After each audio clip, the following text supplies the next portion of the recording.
might have been Sarah's first love, but she did not back down from the challenge and also took on acting as another career. From bit roles in movies to having lead roles in teleseries, Sarah's proven that she's got the charisma and, of course, the talent to be the next leading lady to watch out for.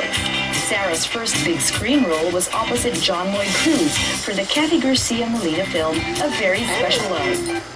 And who are you? Lena Magdalas. Remember? Sir Coffee? You heard.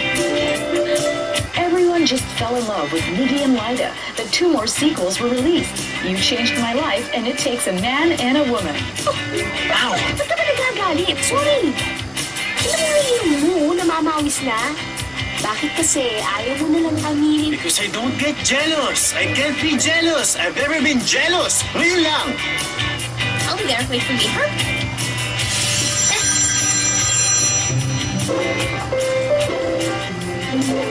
Okay. Can't wait it.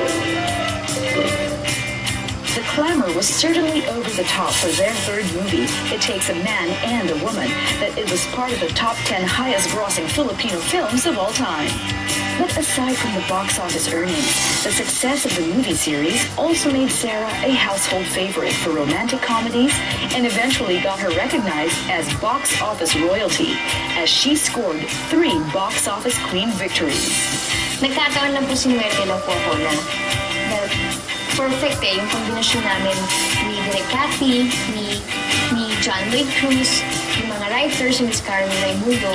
Talagang ang ganda nung team namin Perfectong storya, love story para sa aming dalawa. Perfecto rin siya na atake or role para sa akin as a beginner sa movie industry. Yung kumbaga, real lang yung emotions na naibato ko kasi ang lapit niya kay Sarah. So, I think, ano lang talaga, meant to be. Hindi naman siya magiging si Sarah Geronimo mo kung hindi siya unang-una. Hardworking would be an understatement. A dedicated artist. She really walks the talk. A very special person. From the Sarah John Lloyd tandem, she moved on to other roles and other partners, such as Gerald Anderson, Coco Martin, and now with Fiola Pascual.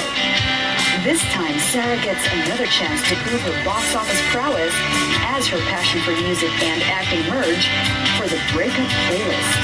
After 3 years, mahal mo pa rin ako? Do me a favor. Huwag mo na akong patayin. Yung character ko po dito is an aspiring musician, singer-musician, na at the same time, college student din siya, nagpipilo siya. Kasi yun yung dream ng parents niya for her. Pero ang first love niya talaga, ang passion niya talaga is music. So, parang katubutin siya na kung ano ba talaga ang susundin niya, yung gusto niya ba talaga or gusto ng pamilya niya. Paano bang magmahal? Palagi bang masasaktan? Iiyak na lang palagi. Pressure naman po will always be there na sana the movie will do good, po sa kapilya. Bilang tumatanda na rin tayo, ako mas ang focus ko yung nakadeliver ba ako ng tama, na pinaniwalaan ba ako ng mga tao. Yun na lang ang bonus na lang yung kumita. Siyempre, sino bang may ayaw na kumita yung kumita? Pag natanong ako, ano yung favorite Direk Cathy film ko, favorite ko yung Very Special Love. And to get to work with Sarah, excited akong nung nag-work kami. Tapos nakakatuwa din kasi si Sarah kasi willing siyang lumabas sa comfort zone niya. Dito kasi, for example, sa The Breakup Playlist, ibang Sarah kasi yung ginawa naming atake, mas intense. Mga artist mas dikit sa feeling siya, mas emotional. Gusto ko yung nakaka-jamming mo yung actors mo.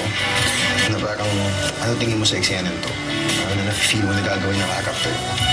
Ayun yung may sariling input yung actor. Ayun dun sa character niya. So yun, na-admire ko yung ganong klaseng thinking. Bilis lang na oras, parang silipa. Ang dami ko pa pwedeng malaman tungkol sa kanya. Pwede ko pang kausap siguro.